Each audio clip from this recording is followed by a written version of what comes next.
I finally did it. The most painful way to play Pac-Man ever. If this isn't the most painful way to play it, then I don't know what is. What the heck is this? Well, this game didn't need to exist. We've had numerous amounts of Namco Museums over the past years, and it doesn't look like it will stop. But this game isn't even a Namco Museum, it's just Pac-Man and Galaga. So let's see what it offers. Well, I didn't expect an opening from this game. Right off the bat, we know we got the Ghostly Adventures look instead of the classic. After the opening is done, we get taken to the menu. Now, we have 6 games in total. 3 Pac-Man games and 3 Galaga games. Let's start off with the Pac-Man games.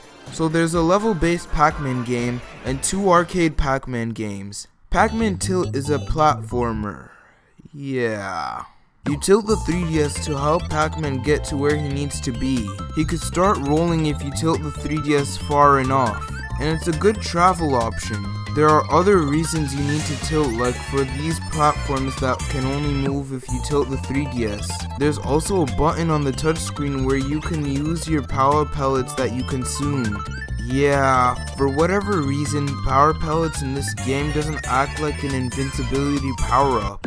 That's like saying when Mario gets a star, you need to press the B button to activate it. The levels are short and nothing special. I tend to avoid this game. I wasn't even motivated enough to complete the levels. The next Pac-Man game is the Pac-Man Championship Edition. For anyone who doesn't know this version of Pac-Man, it's basically Pac-Man in steroids. Not a bad substitute for Pac-Man, so I wouldn't mind playing this. Then there's the original Pac-Man, and the thing is, the screen is so tiny, but in addition to that, you can suffer even more by making the screen even more tiny. So that's all Pac-Man games.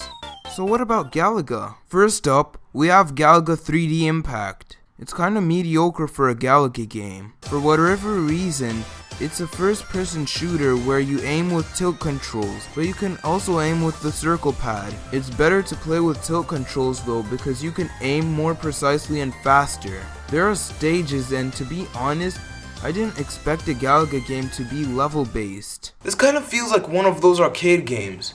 Wait.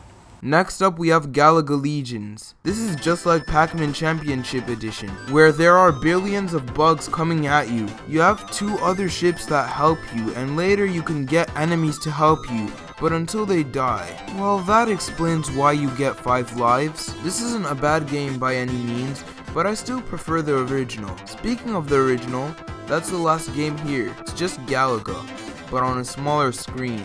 Nothing new here, and we just have the handheld version of the game. 4 of the 6 games include achievements, and they do bring some challenge to the games. These games are Pac-Man, Pac-Man Championship Edition, Galaga, and Galaga Legions. Some are more challenging than others, but isn't that the point of having achievements anyways? It's just to put your skills to the test, and if you're going to 100% it, then go for it. I'm not the type to 100% every game since I really don't have any motivation for it. But hey, you do you.